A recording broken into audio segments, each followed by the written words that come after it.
Welcome to Cracked Open, a podcast about life, love, loss, and the truths we discover along the way.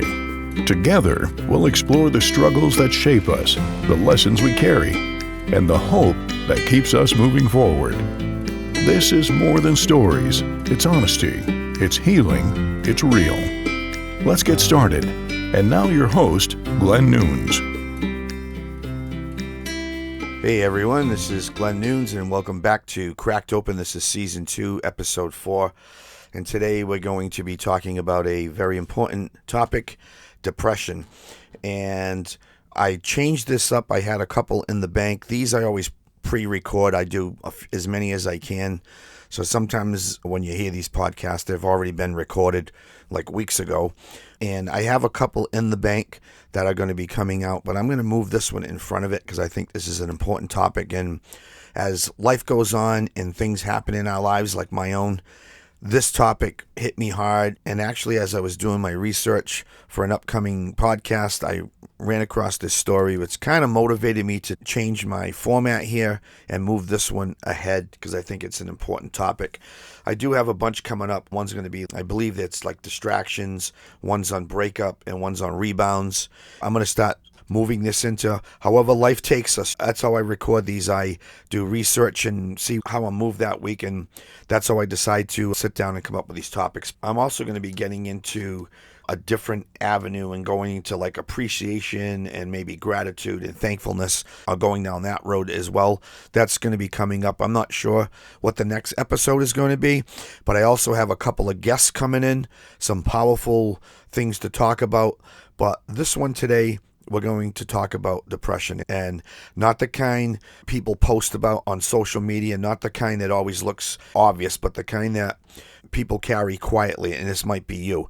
The kind that hides behind like routines, like responsibilities, work, gigs, or things you do, smiles, and you always just say, I'm fine. So this episode isn't about fixing anyone. It's just about seeing what's really there in ourselves and in the people that we love. So depression doesn't always look like falling apart. Most of the time, it looks like functioning. You get up, you go to work, you do what you have to do, you put on the mask, and from the outside, it looks like you're holding it all together. But when the day ends, when the noise fades, and when you're alone, and when the weight shows up, the thoughts get louder, the memories replay, the silence starts to press in, and a lot of people cry behind closed doors while the world thinks that they're strong. Some of the hardest battles don't happen in public. They happen when the noise stops and when you're alone, and that's what this episode is all about. So during the day, you function. Like I said, you go to work, maybe you're running errands, you show up, you smile when you're supposed to, and you do what needs to be done. From the outside, it looks like you're okay, but the day ends, the noise shuts off, and you're home, you're alone, and everything you held together all day starts pressing in. When I say you're alone, you can also be with somebody or being your home and with whoever, but you're still alone. You're really not with anybody. You're alone. You're living in this quietly without telling anybody. So all these thoughts, they come back. The conversations replay. The things that you didn't say maybe. The things that you wished you handled differently. The weight that you pushed down finally comes up. That's when the mask comes off. That's when the quiet gets loud. If you've ever cried behind closed doors, if you've ever felt fine all day and completely undone at night, there's nothing wrong with you.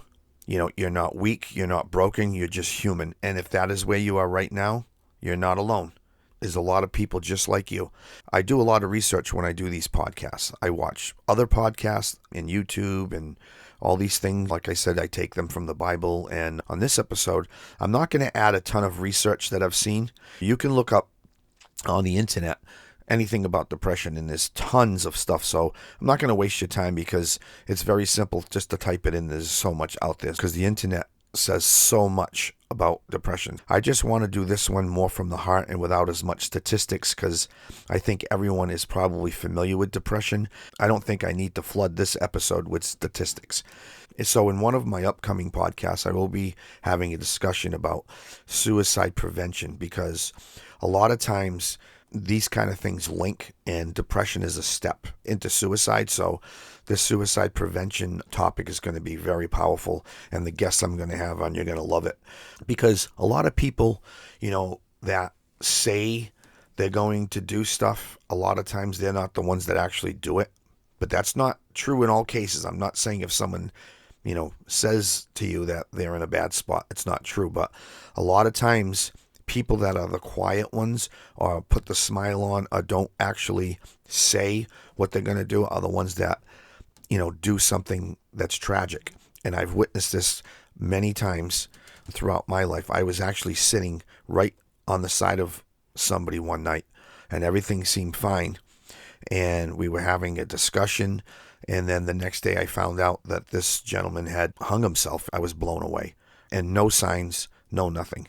And he left a note, and I don't want to get into that. It was a tragic thing. So let's get back on topic here. While there are many ways to classify depression, you can look this up. Common types of depression include major depressive disorder, persistent depressive disorder, it's called dysthymia, seasonal affective disorder, it's called SAD, S-A-D, postpartum perinatal depression, premenstrual dysphoric disorder, which is PMDD, bipolar depression, and psychotic depression, each with distinct patterns and triggers. I'm not going to get into too many statistics. And then you have the perinatal postpartum depression that occurs during pregnancy or often after childbirth, impacting new moms. And then you have the premenstrual dysphoric disorder, the severe mood disruption, anxiety, and physical symptoms linked to hormonal shifts. And then you have bipolar disorder. It involves extreme mood swings, shifting between depressive episodes and manic or hypomanic states. And I've witnessed this myself. I dealt with somebody who is definitely bipolar. And it was diagnosed, and I didn't believe in it. I didn't really know what it was until I witnessed it. It's a real thing. And then you have psychotic depression, which is major depression, accompanied by psychotic features such as hallucinations or delusions. So all this stuff is so important. I talk about my personal story and my personal experiences on here. And you guys all know, and it's not a disclaimer, but I always say it, I do a lot of research and I also intertwine them. But I think the best thing to use on these podcasts, I want to be positive in these and hopefully help people. So when you can say you've witnessed something or you experienced it, it's the most powerful thing. Testimony and experience is the most powerful thing I think you can use in anything. So like I said, going through the day, just functioning like me, playing gigs, maybe you, it's work, whatever you do for work. And then you get home and then you have the silence and then the crash. So I don't need to name names and I don't need to name details, but if you experience this, you know what I'm talking about. And if you haven't, this is what happens. Personally, for me, I didn't fall apart during the day. I fall apart when everything goes quiet. There are people who think depression looks like not getting out of bed, but for some, it looks like getting everywhere and getting everything done and still feeling empty when it's over. So when you get home and it's at night and you really start thinking in your quiet time, this is when it can weigh on you and you can lose sleep. You can, people call it insomnia, but you can't sleep. You toss and turn. There's just a lot that goes on. It's very hard, but as we move forward in this episode, there's ways out and there's things you can do. Night doesn't cause depression, but night removes all the distractions that you were doing during the day. And now you have a chance to take all this in. If you know somebody that you think may be going through a tough time, or maybe that is depressed, or symptoms of it, or signs of it, then, try to just be aware.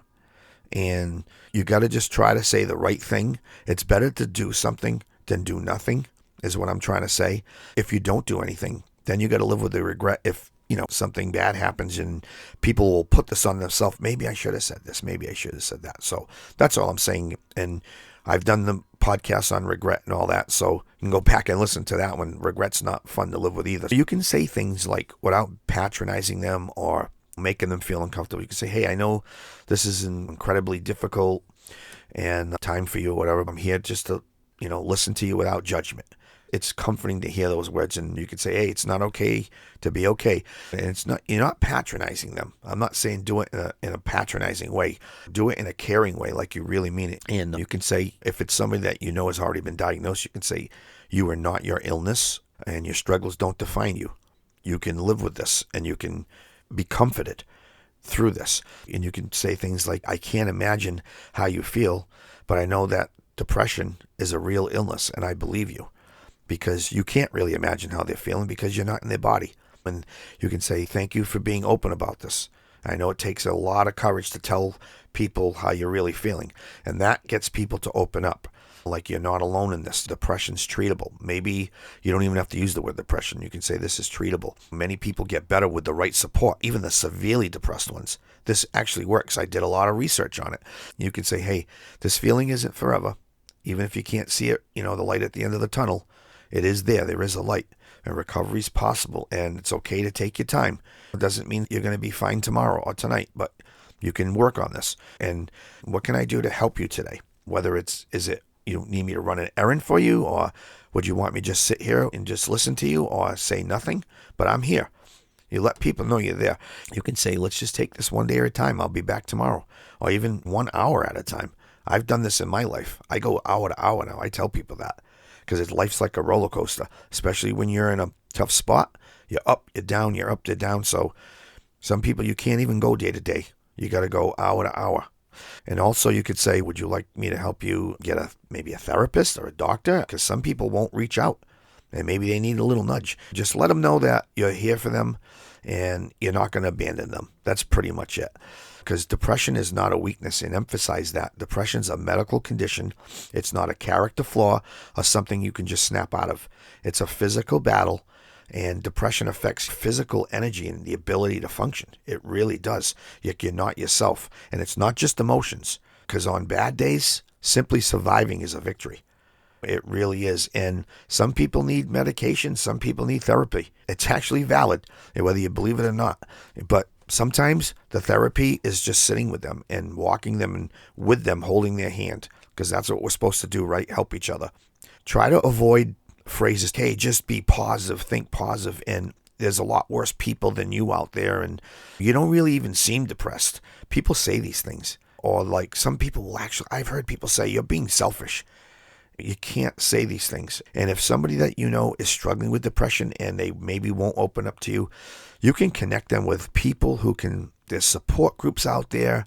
There's, I think it's 988 or one of these numbers you can text anytime, and you can talk to someone. So if someone's that bad and they won't listen to you, maybe you can help them and send them in a different direction. And a lot of people will say that depression's kind of like a myth. Depression isn't the blues or a bad mood. It's a chronic, invisible, and often fatal disease that tricks you into believing that you're worthless. That's pretty much the definition. Depression is living in a body that fights to survive with a mind that tries to die. People don't die from sadness. They die from the sheer exhaustion of trying to act normal when they are breaking inside. It's like a prison where you're both the prisoner and the cruelest jailer. It's like being colorblind but constantly told how beautiful the world is. And asking for help isn't a sign of weakness. It's the only way to stay alive when your brain is holding you hostage. Depression isn't a war that you win. It's a battle that you fight every day. You never get to rest. You just learn to survive. So when you're depressed, simple existence, it's full-time. It's unpaid, and it's an exhausting job. Depression tricks you into believing that now is your forever. But I'm here to tell you that it's just a chapter. If we treated mental health with the same urgency as cancer, we wouldn't lose millions to the silence of depression. Stop telling people with depression to look at the bright side. It's like telling somebody with a broken leg to just go run a marathon. And the most dangerous thing about depression is that it makes you feel like a burden while it convinces you that no one cares. It's really a terrible thing. You are stronger than the pain that is loud, and you've made it through 100% of your bad days already. So there is hope, even when your brain tells you there isn't. Depression may be telling you that you're a failure because you can't get out of bed. That's just a symptom of a chemical imbalance. Depression isn't being sad or having a bad day. It's a 5-gallon drum of nothing, a constant suffocating numbness. It's a flaw in chemistry. It's not a flaw in character. And if you've ever had it, imagine trying to scream but having no sound come out. That's what depression feels like. It's not about wanting to die. It's about being too tired to fight to stay alive. But just remember that you're not defined by depression. And that's the best way to look at it. So right here at this point of the segment, I want to share a story that changed how I understand depression as well. It not really changed, but it made me more aware. And it's not about weakness. It's about misunderstanding. So before I share this story, I want to say this clearly. What you're about to hear, it's very heavy. And not because it's dramatic, but because it's real. And this isn't a story about weakness. It's a story about being misunderstood. It's about what happens when pain doesn't look the way we expect it to. And if you're listening to this and it feels close to home, you're not alone. And if you're listening and thinking of someone you love maybe, I hope this helps you listen a little differently, because the story is heavy, and I want to say this gently. This part of the episode, as I said, is heavy. It's about depression, regret, and loss. And if you're in a fragile place right now, it's okay to pause, step away, or come back to this later. There's no pressure to push through.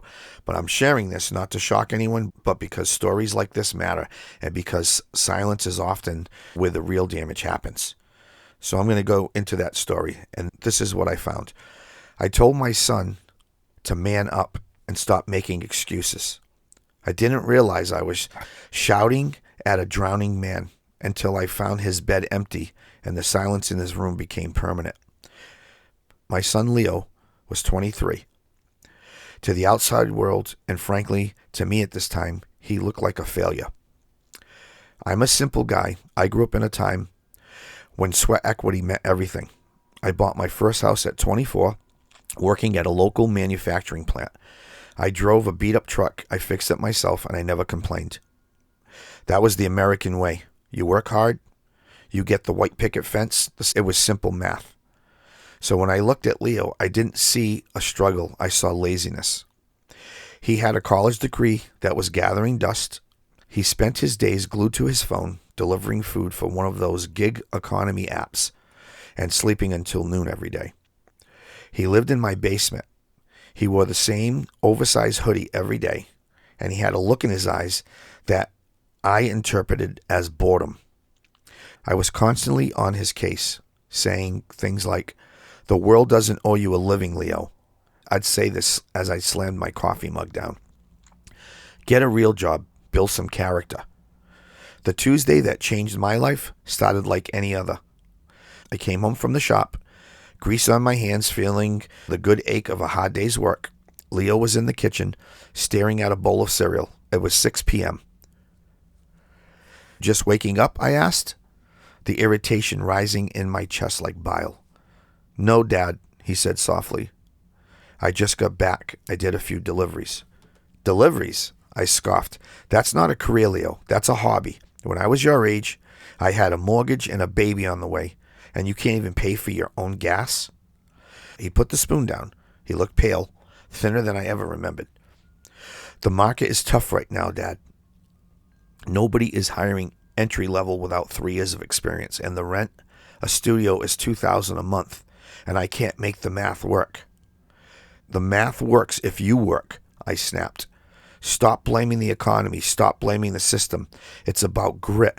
You think it was easy for me in the 90s? We didn't have safe spaces. We just got it done." Leo looked up at me. His eyes were heavy. Not sleepy heavy, like they were holding up the ceiling. "I'm trying, Dad. I really am. But I'm just so tired." So my eyes rolled. I actually rolled my eyes. "Tired? Tired from what? Sitting in a car? Playing on your phone? I've been on my feet for 10 hours. I'm tired. You're just unmotivated. You have everything handed to you. Electricity, food, a roof, and you act like you're carrying the weight of the world." The kitchen went silent, and the refrigerator hummed. The news played softly in the background, talking about inflation rates, but I wasn't listening.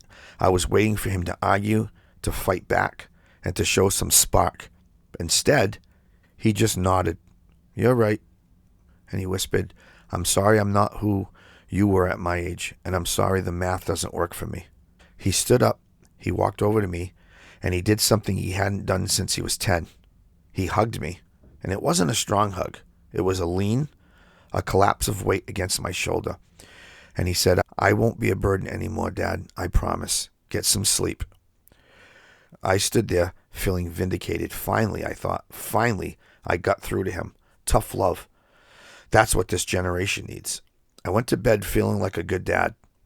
In the morning, the house was silent. Too silent. I woke up at 6:30, ready to wake him up early. We were going to look for real jobs today. I was going to drive him to the industrial park myself. "Leo, up and at him," I shouted, banging on the basement door. No answer. I pushed the door open. The room was spotless. Piles of laundry were all gone. The blinds were open, and the bed was made military tight. And on the pillow, there was his phone and a folded piece of notebook paper.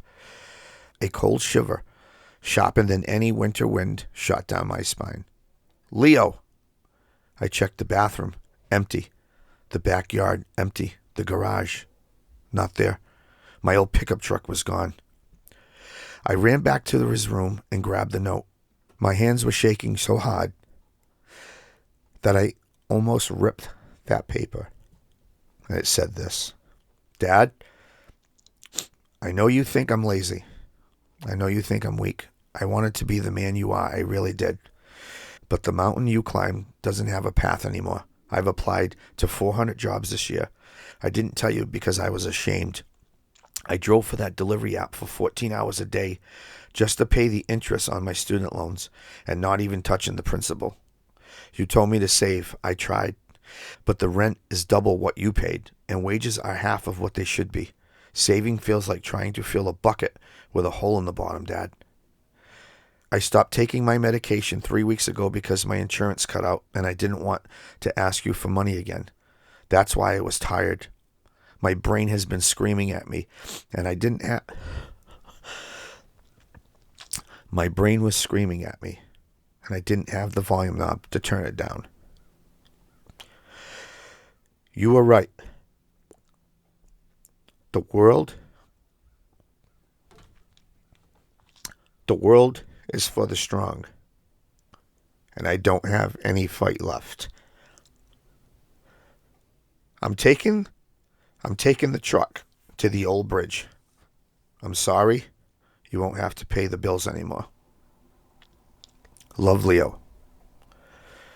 The scream that tore out of my throat didn't sound human.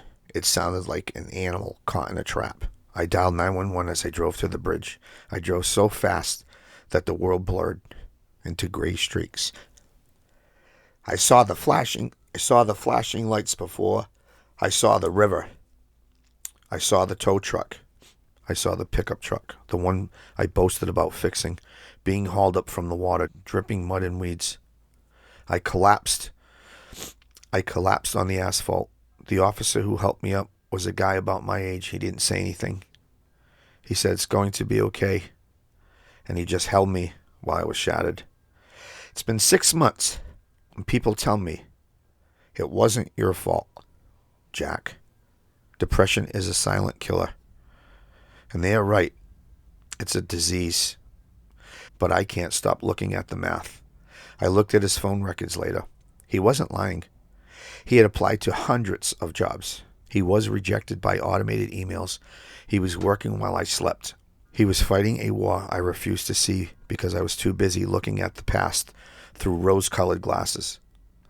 I measured his success with a ruler from 1990, and I beat him with it when he didn't measure up. We all tell our kids, "When I was your age, I had a house and a car." We forget to mention that a house cost 2 years' salary then, not 20. We forget that we had pensions, not gig contracts. We forget that we had hope. Leo didn't need a lecture on grit. He needed a dad who understood that I'm tired didn't mean I need sleep. It meant that I'm running out of reasons to stay. I visit his grave every Sunday, and I tell him about the truck, and I tell him I'm sorry, but he can't hear me.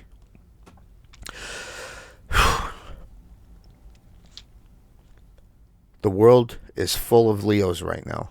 Young men and women who are working harder than we ever did for half the reward, carrying the weight of a broken economy and a digital isolation that we can't comprehend.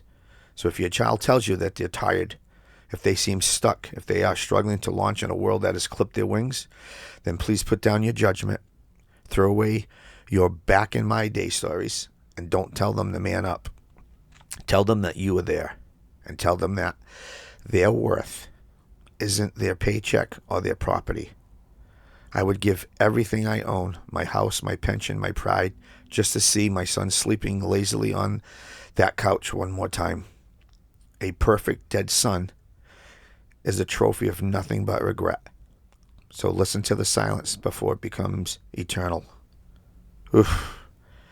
Depression doesn't always look like giving up. Sometimes it looks like trying until there's nothing left. That's it. I don't know, man. That story has really hit me, and that's what moved me to sit down and do this podcast. And I'll be honest with you, it's very moving. I wasn't sure it was going to move me as much as it did. It moved me when I read the story, but I thought I would have composure to get through this. And it's a very compelling story.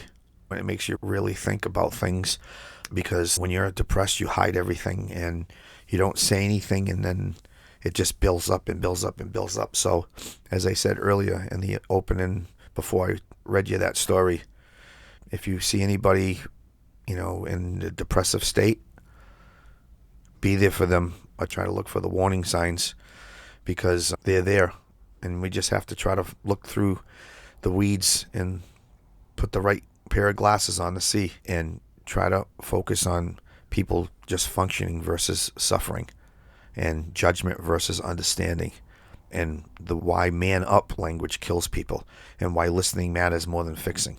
This is where our voices matter most, so we have to be aware, because depression isn't always laying in a bed unable to move. Sometimes it's getting everything done and still feeling empty when it's over. It's mental exhaustion, it's emotional overload, it's being tired even when you haven't done anything wrong. You can carry it quietly for a long time, and you can laugh with people, you can play music, you can serve others, but it still feels like something inside you is collapsing when no one else is watching. And that's because depression isn't about effort. It's not about gratitude. It's not about faith being weak. It's about carrying more than your nervous system was designed to carry for too long. And night exposes it. At night, there are no distractions, no expectations, and no roles to play. Just you and your thoughts. That doesn't mean the day version is fake. It just means the night version of you is being really honest. And a lot of people think that faith should make depression disappear. But Scripture never promises that. What it promises is presence. God didn't say, come to me when you fixed yourself. He says, come to me when you're weary. And God is close to the brokenhearted, not to the productive, not to the polished, and not to the strong looking. If your prayer at night is nothing more than, God, I'm exhausted, that counts. Sometimes the most faithful prayer is simply staying alive, staying present, staying open one more day. You don't have to understand everything tonight, and you don't have to solve your life at 2 o'clock in the morning. Depression lies by telling you that this moment is permanent, but it's not. Depression doesn't heal by forcing positivity. It heals through safety. And that might look like talking honestly with one person, just getting rest without guilt, or letting yourself feel without judging it, asking for help without explaining everything. You're not failing because you're struggling. You're struggling because you've been strong for too long. And strength isn't pretending you're fine. Strength is letting the truth surface. There's a level that goes beyond depression, heartbreak, and sadness. If you've ever been there, this kind of level I'm talking about. Sadly, some don't make it past that level. It's a very dark, lonely, empty space that's indescribable, and that only can be lived. Just know that if this chapter enters your life, there's help available, and it doesn't have to be your last chapter, just maybe a bad one. I'm just telling you this because I want these podcasts to be positive and hopefully help others out, and you never know who's listening, and maybe this could help someone. I'm a very positive person, and I would never do anything crazy, but I found myself saying crazy things and bad thoughts to myself, and these things are something, not coming from who I really am or something you would ever expect me to say. But saying that is just telling you this to be aware and not to go too deep and off the edge. And I'm just saying it also because it's very easy to do that. I'm only telling you this because I want to help people, and I want to let you know that you're not alone. And I want to tell you about a personal story that I witnessed. It pertains to this podcast. So I'm not going to mention names. I don't usually mention names on my podcast, but I knew this person. He was a prison guard, and he was going through some stuff, and he didn't look good one day, like rings under his eyes. He looked in a really bad place, dark place. And I started talking to him, and he was always a happy, friendly guy. And this one specific day, he just didn't look right. And that was like one of these warning signs I'm trying to tell you about. And anyways, I ended up questioning him a little bit, and I got him to, I don't know how I did it, but I got him to open up to me a lot. And he said, yeah, I'm in a bad place. And the more we talked, he ended up telling me that I saved his life. And I was like, what? What do you mean I saved your life? So he was going through a problem where his wife was cheating on him. And he wasn't sure. And then as this progressed, he ended up finding out for sure that it was true. And as we were talking about this, I was trying to encourage him over things that I witnessed and experienced myself and try to say the right thing. And I guess I said something, I don't know what I said, but it clicked in because he told me. He sat on his couch before work one night, and he worked he didn't work the grave, he worked second shift. He said he sat on his couch and he took his gun and had it right in his mouth, and he was going to blow his head off. That's how bad it got. And something, I don't know what I said to him, but he said, hey, I thought about something you said to me, and I decided not to do it. And it was just, I was blown away, and I don't remember what it was I said to him. But what I'm saying is just be aware, and thank God this man never did that, and he's alive today. But this is what I'm telling you. You have to say the right thing. I don't know what the right thing is, but sitting with somebody and talking to them is a huge thing. So that being said, I'm going to add a couple of songs to the podcast, and I'll leave the links to them in the description. I do leave songs on some of my podcasts. So first song is Chris Stapleton's I'm Okay, That's a Lie, Hiding the Hurt. It's the name of the song. That's okay is in parentheses. It's put right in the middle of the song. It captures the painful act of pretending that to be fine after heartbreak, masking deep hurt and self-blame with a facade of okayness. It's a common theme in his soulful storytelling about flawed relationships and personal struggles. He must have struggled with depression over relationships, but that's just an assumption. I'm not sure. The core meaning revolves around hiding inner turmoil and pretending everything is all right when it's not okay. So go listen to that song. And Metallica's Fade to Black explores profound depression, hopelessness, and suicidal tendencies inspired by James Hetfield's intense feelings after his equipment was stolen and his mom passed away. The song details losing the will to live, feeling emptiness, and contemplating suicide as a final escape. It also serves as a cathartic release for dark thoughts, with Hetfield later emphasizing it's about seeking help and not acting on self-harm as many fans found it saving. This is what he was told. And then we have R.E.M's song, Everybody Hurts. It's a heartfelt anti-suicide anthem about message and hope, written to comfort those feeling overwhelmed and alone, reminding them that pain is universal and they should hold on because they are not truly isolated in their suffering, with straightforward lyrics aimed especially at younger fans facing difficult times. The core meaning is to offer empathy and a gentle push to persevere through hardship, emphasizing that everyone experiences pain but finds strength in shared human experience and connection. So give these songs a listen if you'd like, and just remember, depression is real. It's a real thing, and like I said, people get to the level beyond that. And when you're sitting there by yourself and the weight is so heavy, it's like you don't know where to turn. You question God. You find yourself in a place that you can't even believe it's you. And you're so broke down that mentally It's just a terrible, dark place. That's all I can say. I've been there, and it's not a good feeling. So if anybody you know is suffering from a massive depression, I hope you're there for them. And if it's not massive, I hope you're there for them as well. Because we have to look for the signs and be there for people. Because some people don't make it out of that depression. Just keep that in mind, because it's a real hard thing that people have to live with. And if there's one thing I hope you take from this, depression doesn't always scream. Sometimes it whispers. Sometimes it hides behind productivity, humor, responsibility, or silence. And the people carrying it are often the ones trying the hardest not to be a burden. If you're struggling, your worth is not measured by what you produce. And if someone you love is struggling, your presence matters more than your advice. You don't have to fix everything tonight, and you don't have to solve the future. Sometimes the bravest thing you can do is stay. Stay present, stay listening, stay human. So I'd like to close this episode out with a prayer, because I've been doing this lately at the end of my podcast, and I think this one definitely is a good time for a prayer out of all the podcasts I've done. So, God, we come to you tired, honest, and in need. Many of us are fighting battles in our minds: depression, fear, intrusive thoughts, and heaviness that we can't seem to shake. So we ask you to help us fight what we cannot fight on our own. We know there is good in this world. We know there is hope. We know that faith matters even when it feels fragile. Your word tells us that life will not be easy, that we will struggle, that we will face hardship, but it also tells us not to lose heart. So help us keep our eyes open. Help us notice the quiet pain in others.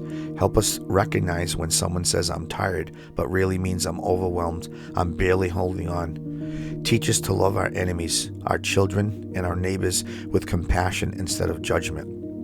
And for those listening who feel lost right now, remind them that there is a plan, even when it feels impossible to see. Remind us that you are present even in the silence, that you are working even when nothing seems to be changing.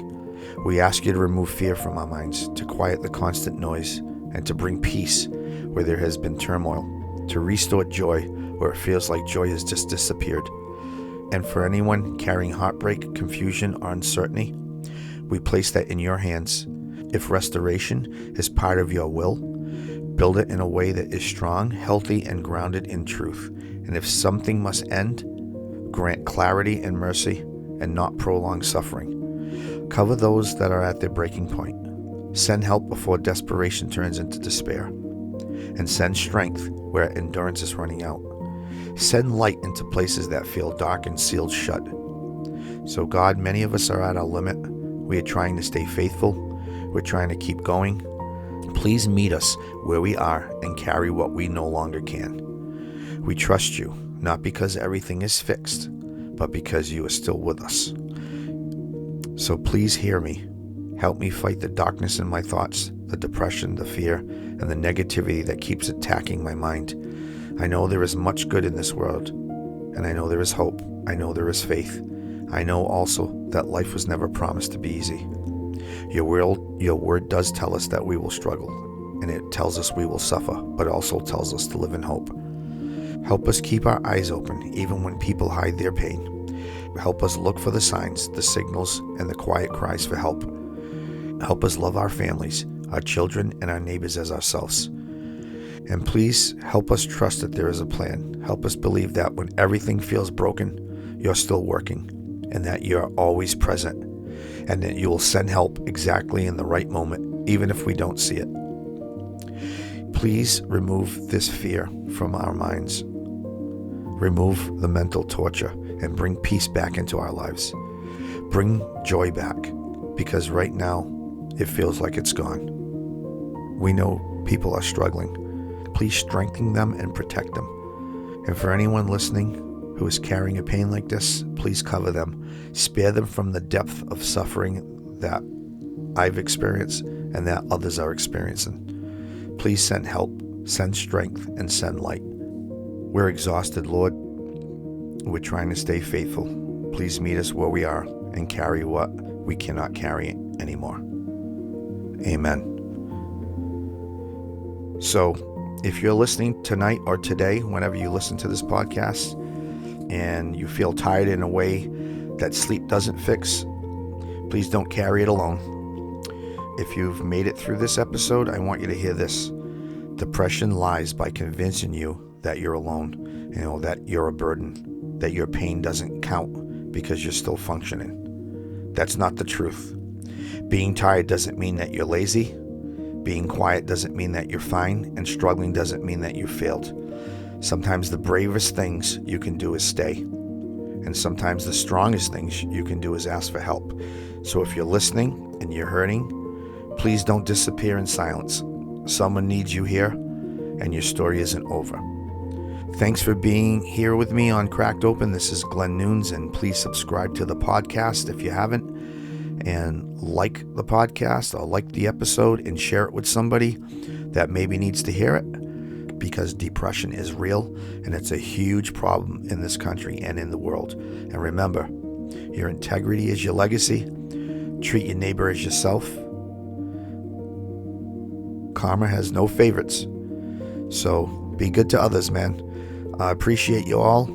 I love you, and I'll see you next time on Cracked Open. Thank you for listening to Cracked Open. If today's episode spoke to you, please share it with someone who might need a little light in their own dark season. Remember, even in brokenness, there's beauty waiting to be found. Every crack is a place where the light can shine through. Until next time, stay true, stay hopeful, and keep your heart open.